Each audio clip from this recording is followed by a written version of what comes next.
ವಿರುದ್ಧ ಸಿಎಂ ಕಾನೂನು ಸಮರವನ್ನ ಸಾರೋದಕ್ಕೆ ಬೇಕಾದಂತ ತಯಾರಿಗಳನ್ನ ಮಾಡಿಕೊಂಡಿದ್ದಾರೆ. ಇವತ್ತೇ ಹೈಕೋರ್ಟ್ಗೆ ರಿಟ್ ಅರ್ಜಿ ಸಲ್ಲಿಕೆ ಮಾಡುವಂತ ಸಾಧ್ಯತೆ ಇದೆ. ಸಿಎಂ ಪರ ವಕೀಲರಿಂದ ಅರ್ಜಿ ಸಲ್ಲಿಕೆ ಆಗುವಂತ ಸಾಧ್ಯತೆಗಳಿದೆ. ಇಡಿಯಲ್ಲಿ ಆಲ್ರೆಡಿ ಈಗ ಇಸಿಐಆರ್ ದಾಖಲಾಗಿದೆ. ರದ್ದು ಕೋರಿ ಅರ್ಜಿ ಸಲ್ಲಿಕೆ ಮಾಡೋದಕ್ಕೆ ವಕೀಲರು ತಯಾರಿಗಳನ್ನ ಮಾಡಿಕೊಳ್ತಾ ಇದ್ದಾರೆ. ಫಸ್ಟ್ ಆಫ್ ಆಲ್ ಇಸಿಐಆರ್ ನಲ್ಲಿ ಏನೆಲ್ಲ ಅಂಶಗಳನ್ನ ಉಲ್ಲೇಖ ಮಾಡಲಾಗಿದೆ. ಇಲ್ಲಿ ಮೂಡಾ ಸೈಟ್ ವಿಷಯವಾಗಿ ಇಡಿಯಲ್ಲಿ ಕಂಪ್ಲೇಂಟ್ ಆಗಿರೋದು, ಇಸಿಐಆರ್ ಆಗಿರೋದು. ಇಲ್ಲಿ ಅಕ್ರಮ ಹಣ ವರ್ಗಾವಣೆ ಹೆಂಗಾಯಿತು, ಇಡಿ ಯಾಕೆ ಎಂಟರ್ ಆಗುತ್ತೆ ಈ ಕೇಸಲ್ಲಿ? ಅಫ್ಕೋರ್ಸ್ ಒಂದಿಷ್ಟು ಪ್ರಶ್ನೆಗಳಿದೆ, ಆ ಬಗ್ಗೆ ಚರ್ಚೆಗಳು ನಡೀತಾ ಇದೆ. ಈ ಮಧ್ಯದಲ್ಲಿ ಇವತ್ತು ಮಧ್ಯಾಹ್ನದ ವೇಳೆಯಲ್ಲಿ ಅರ್ಜಿ ಸಲ್ಲಿಕೆಗೆ ಹೈಕೋರ್ಟ್ಗೆ ಸಿದ್ಧತೆಗಳನ್ನ ಸಿಎಂ ಪರ ವಕೀಲರು ಮಾಡಿಕೊಂಡಿದ್ದಾರೆ ಅಂತ ಗೊತ್ತಾಗಿದೆ. ನಿನ್ನೆ ಸಂಜೆಯೇ ಕಾನೂನು ತಜ್ಞರ ಜೊತೆಯಲ್ಲಿ ಸಿದ್ದರಾಮಯ್ಯ ಅವರು ಈ ನಿಟ್ಟಿನಲ್ಲಿ ಚರ್ಚೆಯನ್ನು ಮಾಡಿದ್ದಾರೆ. ಇದೇ ವಿಚಾರವಾಗಿ ಇನ್ನಷ್ಟು ಡೀಟೇಲ್ ಆಗಿ ಇನ್ಫಾರ್ಮೇಶನ್ ಕೊಡೋದಕ್ಕೆ ನೇರ ಸಂಪರ್ಕದಲ್ಲಿ ಕನೆಕ್ಟ್ ಆಗಿದ್ದಾರೆ ನಮ್ಮ ರಿಪೋರ್ಟರ್ ಮಂಜು ಆರ್ಯ. ಹೈಕೋರ್ಟ್ ನಲ್ಲಿ ಮಧ್ಯಾಹ್ನದ ಸಂದರ್ಭದಲ್ಲಿ ಇಡಿ ವಿಷಯವಾಗಿ ಸಿಎಂ ಪರ ವಕೀಲರು ರಿಟ್ ಅರ್ಜಿ ಹಾಕೋದಕ್ಕೆ ತಯಾರಿಗಳನ್ನ ಮಾಡ್ಕೊಂಡಿದ್ದಾರೆ. ಜನರಿಗೂ ಒಂದು ಕುತೂಹಲ ಮತ್ತೆ ಒಂದಿಷ್ಟು ಕನ್ಫ್ಯೂಷನ್ ಮತ್ತೆ ಪ್ರಶ್ನೆಗಳು ಇರ್ತವೆ. ಇಡಿ ಇದರಲ್ಲಿ ಯಾವ ತರ ಎಂಟ್ರಿ ಆಗಿದೆ? ಇಲ್ಲಿ ಅಕ್ರಮ ಹಣ ವರ್ಗಾವಣೆ ಆದಂತ ಸಂದರ್ಭದಲ್ಲಿ ಜಾರಿ ನಿರ್ದೇಶನಾಲಯ ಎಂಟ್ರಿ ಆಗಬೇಕು. ಮೂಡಾ ಸೈಟ್ ವಿಷಯವಾಗಿ ಹೆಂಗೆ ಎಂಟ್ರಿ ಆಗುತ್ತೆ? ಖಂಡಿತವಾಗ್ಲೂ ಶರ್ಮಿತಾ, ಈ ಮೂಡಾ ಸೈಟ್ಗಳ ಹಂಚಿಕೆ ಅನ್ನುವಂಥದ್ದು ದಿನಕ್ಕೊಂದು ರೀತಿ ಅಂತ ತಿರುವುಗಳನ್ನ ಪಡ್ಕೊಳ್ತಾ ಇರುವಂತದ್ದು. ನಿನ್ನೆ ಸ್ನೇಹಮಯಿ ಕೃಷ್ಣ ಕೂಡ ಅಷ್ಟೇ ಇಡಿ ಅಧಿಕಾರಿಗಳಿಗೊಂದು ದೂರನ್ನು ಕೊಡ್ತಾರೆ. ಇದರಲ್ಲಿ ಅಕ್ರಮವಾಗಿ ಹಣವನ್ನ ಬಳಕೆಯನ್ನ ಮಾಡಿಕೊಂಡಿದ್ದಾರೆ ಮತ್ತು ಅಕ್ರಮವಾಗಿ ಹಣವನ್ನ ಬೇರೆ ಬೇರೆ ಕಡೆಗಳಲ್ಲಿ ವರ್ಗಾವಣೆ ಮಾಡಿಕೊಂಡಿರುವಂತಹದ್ರ ಬಗ್ಗೆ ತನಿಖೆ ಮಾಡುವಂತೆ ಒಂದು ಇಡಿಯಲ್ಲಿ ದೂರನ್ನ ಕೊಟ್ಟಿದ್ರು. ಆ ದೂರಿನ ಅನ್ವಯವಾಗಿ ಇಸಿಐಆರ್ ಅನ್ನು ಕೂಡ ಇಡಿ ಅಧಿಕಾರಿಗಳು ನಿನ್ನೆ ಸಂಜೆಯೇ ದಾಖಲು ಮಾಡಿಕೊಂಡಿದ್ದಾರೆ.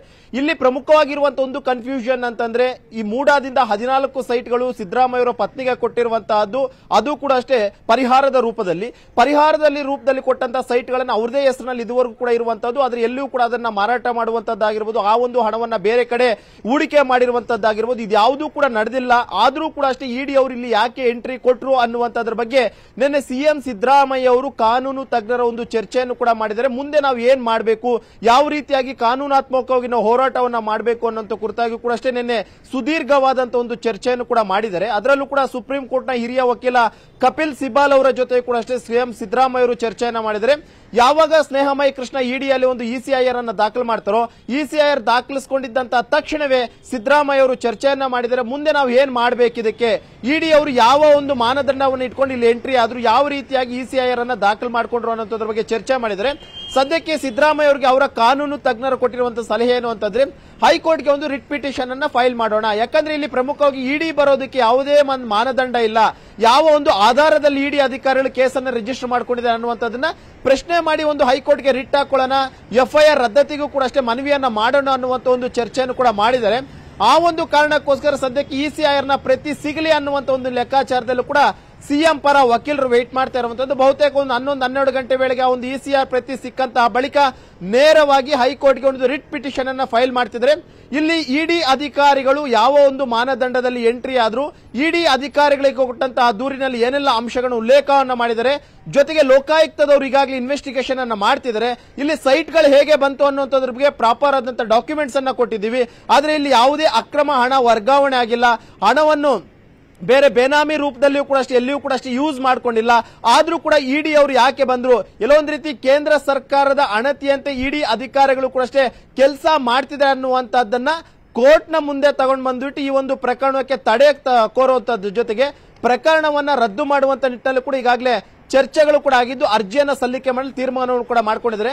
ಬಹುತೇಕ ಮಧ್ಯಾಹ್ನದ ವೇಳೆಗೆ ಇಡಿಯಲ್ಲಿ ದಾಖಲಾದಂತಹ ಇಸಿಐಆರ್ ಅನ್ನ ಪ್ರಶ್ನೆ ಮಾಡಿಬಿಟ್ಟು ಅರ್ಜಿಯನ್ನ ಹಾಕೊಂತಿದ್ರೆ, ಇದರ ಜೊತೆಗೆ ಮೈಸೂರು ಲೋಕಾಯುಕ್ತದಲ್ಲಿ ಈಗಾಗಲೇ ಏನು ಎಫ್ಐಆರ್ ಆಗಿದೆ, ಆ ಒಂದು ಎಫ್ಐಆರ್ ಅನ್ನು ಕೂಡ ಅಷ್ಟೇ ರದ್ದು ಮಾಡುವಂತೆ ಅರ್ಜಿ ಸಲ್ಲಿಕೆ ಮಾಡಲು ಕೂಡ ಎಲ್ಲಾ ರೀತಿಯಂತ ತಯಾರಿಗಳನ್ನು ಸಿಎಂ ಪರ ವಕೀಲರು ಮಾಡ್ಕೊಳ್ತಾ ಇರುವಂತದ್ದು. ಶರ್ಮಿತಾ, ಮಂಜೂರ್ಯ, ಮತ್ತೊಂದು ವಿಷಯ, ಈಗ ಇಸಿಐಆರ್ ಆಗಿದೆ ಇಡಿನಲ್ಲಿ, ಹಾಗಾಗಿ ಜಾರಿ ನಿರ್ದೇಶನಾಲಯದ ಅಂಗಳಕ್ಕೆ ಈ ಕೇಸ್ ಹೋಗ್ಬಿಟ್ಟಿದೆ. ಮುಂದೆ ಏನಾಗುತ್ತೆ ನಾವು ಕಾದ್ ನೋಡೋಣ.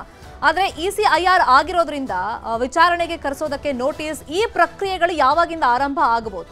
ಕ್ಷಮಿತೆಯಲ್ಲಿ ನಿನ್ನೆ ಸಂಜೆ ಇಸಿಐಆರ್ ಅನ್ನ ಇಡಿ ಅಧಿಕಾರಿಗಳು ರಿಜಿಸ್ಟರ್ ಮಾಡಿಕೊಂಡಿದ್ರೆ, ಇಸಿಐಆರ್ ರಿಜಿಸ್ಟರ್ ಆದಂತಹ ತಕ್ಷಣವೇ ನೋಟಿಸ್ ಜಾರಿ ಮಾಡುವಂತಹ ಒಂದು ಅಧಿಕಾರ ಕೂಡ ಇಡಿ ಅಧಿಕಾರಿಗಳಿಗೆ ಇರುತ್ತೆ. ಇಲ್ಲಿ ಪ್ರಮುಖವಾಗಿ ಸಿಎಂ ಸಿದ್ದರಾಮಯ್ಯ ಅವರನ್ನ A1 ಆರೋಪಿ ಅನ್ನುವಂತ ನಿಟ್ಟಿನಲ್ಲಿ ಈಗಾಗಲೇ ಕನ್ಸಿಡರ್ ಮಾಡ್ಕೊಂಡಿದ್ರೆ. ಯಾಕಂದ್ರೆ ಇಸಿಐಆರ್ ದಾಖಲು ಮಾಡ್ಕೊಳ್ಳೋದಕ್ಕಿಂತ ಮುಂಚಿತವಾಗಿ ಮೈಸೂರು ಲೋಕಾಯುಕ್ತದಲ್ಲಿ ಏನೊಂದು ಎಫ್ಐಆರ್ ಆಗಿತ್ತು, ಆ ಎಫ್ಐಆರ್ ನ ಬೇಸ್ಡ್ ಮೇಲೆ ಇವರು ಇಸಿಐಆರ್ ಅನ್ನ ರಿಜಿಸ್ಟರ್ ಮಾಡ್ಕೊಂಡಿರುವಂತದ್ದು. ಈಗ ಪ್ರಮುಖವಾಗಿ ಮೊದಲನೇದಾಗಿ ದೂರುದಾರರು ಕೂಡ ಅಷ್ಟೇ ನೋಟಿಸ್ ಅನ್ನ ಸರ್ವ್ ಮಾಡ್ತಾರೆ. ಯಾಕಂದ್ರೆ ದೂರುದಾರ ಸ್ನೇಹಮಯಿ ಕೃಷ್ಣ ಅವರು ಕೂಡ ಅಷ್ಟೇ ಅಕ್ರಮ ಹಣವನ್ನ ಬಳಕೆಯನ್ನ ಮಾಡ್ಕೊಂಡಿದ್ದಾರೆ, ಹವಾಲಾ ರೂಪದಲ್ಲಿ ಹಣ ಹೋಗಿದೆ ಅನ್ನುವಂಥದ್ರ ಬಗ್ಗೆ ಒಂದಷ್ಟು ಆರೋಪಗಳನ್ನ ಏನ್ ಮಾಡಿದ್ರು, ಅದರ ಮುಖಾಂತರವಾಗಿ ತಮ್ಮ ಬಳಿ ಏನೆಲ್ಲ ಪ್ರಾಪರ್ ಡಾಕ್ಯುಮೆಂಟ್ಸ್ ಇದೆ ಅನ್ನುವಂಥದ್ದನ್ನ ವೆರಿಫೈ ಮಾಡ್ಕೊಂತಾರೆ. ಒಂದು ವೇಳೆ ಏನಾದ್ರೂ ಅಕ್ರಮ ಹಣವೇ ವರ್ಗಾವಣೆ ಆಗಿದ್ದಂತಲ್ಲಿ ಯಾವ ರೀತಿಯಲ್ಲಿ ಅಕ್ರಮವಾಗಿ ಹಣ ವರ್ಗಾವಣೆ ಆಗಿದೆ, ಬ್ಯಾಂಕ್ ಟ್ರಾನ್ಸಾಕ್ಷನ್ ಮುಖಾಂತರ ಆಗಿದೆಯಾ, ಹವಾಲಾ ರೂಪದಲ್ಲಿ ಆಗಿದೆ ಅನ್ನುವಂಥದ್ರ ಬಗ್ಗೆ ಕೂಡ ಅಷ್ಟು ಮಾಹಿತಿಯನ್ನ ಕಲೆ ಹಾಕ್ತಾರೆ. ಇದಾದಂತಹ ಬಳಿಕ ಏನೆಲ್ಲ ಆರೋಪಿತರಿದ್ದಾರೆ, ಆರೋಪಿತರಿಗೂ ಕೂಡ ಅಷ್ಟೇ ಇಡಿ ಅಧಿಕಾರಿ ನೋಟಿಸ್ ಅನ್ನ ಕೊಟ್ಟು ಈ ಒಂದು ಹಗರಣಕ್ಕೆ ಸಂಬಂಧಪಟ್ಟಂತೆ ಇನ್ವೆಸ್ಟಿಗೇಷನ್ ಅನ್ನು ಮಾಡ್ತಾರೆ. ಸದ್ಯಕ್ಕೆ ಈಗಾಗಲೇ ದೂರುದಾರರಿಂದ ಸುದೀರ್ಘವಾದಂತಹ ದೂರನ್ನ 6 ಪುಟಗಳ ದೂರನ್ನ ಸ್ವೀಕರಿಸಿದರೆ ದೂರುದಾರರಿಗೆ ಮತ್ತೆ ನೋಟಿಸ್ ಅನ್ನ ಕೊಟ್ಟು ಈ ಒಂದು ಹಗರಣಕ್ಕೆ ಕುರಿತಾಗಿ ಏನೆಲ್ಲ ಆರೋಪಗಳನ್ನ ಮಾಡಿದ್ರು ಆರೋಪಗಳಿಗೆ ಪೂರಕವಾದಂತಹ ದಾಖಲಾತಿಗಳನ್ನು ಕೂಡ ಒದಗಿಸುವಂತೆ ಇಡಿ ಅಧಿಕಾರಿಗಳು ದೂರುದಾರರಿಗೂ ಕೂಡ ನೋಟಿಸ್ ಅನ್ನ ಸರ್ವ್ ಮಾಡ್ತಾರೆ. ಶರ್ಮಿತಾ, ಫೈನ್, ಥ್ಯಾಂಕ್ ಯು ಮಂಜು ಆರ್ಯ, ತಮ್ಮೆಲ್ಲ ಇನ್ಫಾರ್ಮೇಶನ್. ಕನ್ನಡಿಗರ ಮೆಚ್ಚಿನ ನಿಮ್ಮ ನ್ಯೂಸ್ 18 ಕನ್ನಡ ಈಗ ವಾಟ್ಸ್ಆಪ್ನಲ್ಲಿಯೂ ಲಭ್ಯ.